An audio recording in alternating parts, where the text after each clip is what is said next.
Marketplace is supported by Putnam Investments, recognizing the value of financial advice since 1937. Putnam Investments, a world of investing. Produced in association with the University of Southern California. So Facebook launched this new feature today. Makes it even easier to keep tabs on where your friends are, because hourly posts clearly aren't enough. Sound a tad creepy?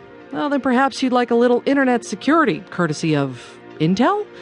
From American Public Media, this is Marketplace.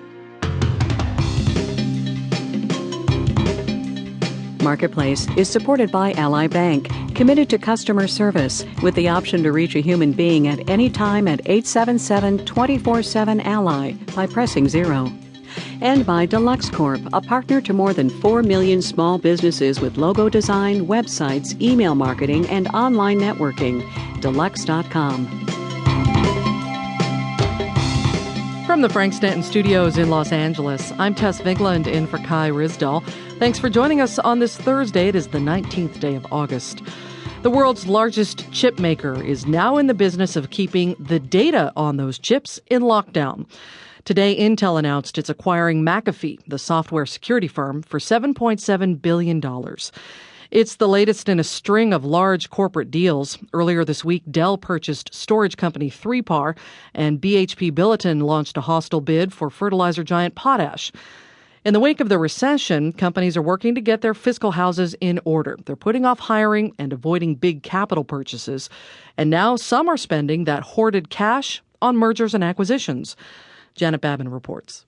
Silicon Valley giant Intel is known for its hardware, processors, computer chips.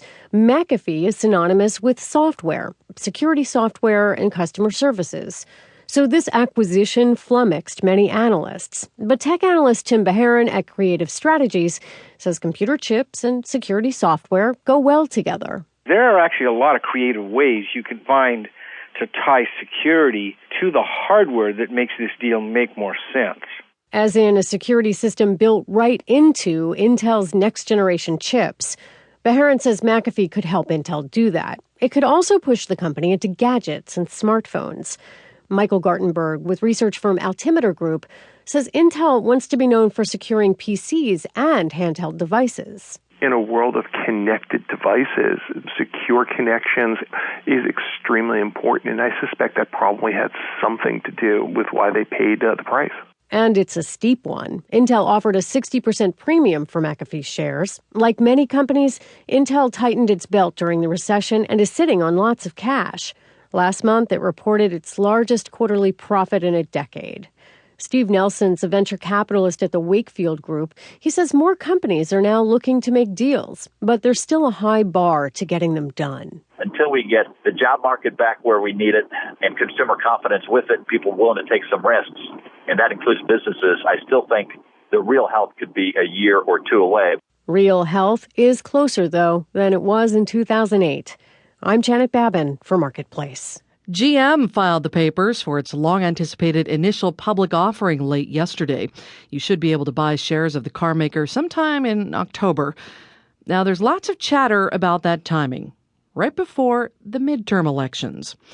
An IPO could let the government, which owns 61% of GM, brag that it saved the car industry and recouped its investment. But as Marketplace's Elisa Roth tells us, there is more to going public than just politics. There's been speculation for months about when GM might be ready to go public again. Part of it is about wondering when we, that is the taxpayers, might get some of our investment back. But going public is also a way for GM to show that it's back, that it hasn't just emerged from bankruptcy, but that it's really making it as a company. Marianne Keller is an independent auto analyst, and she says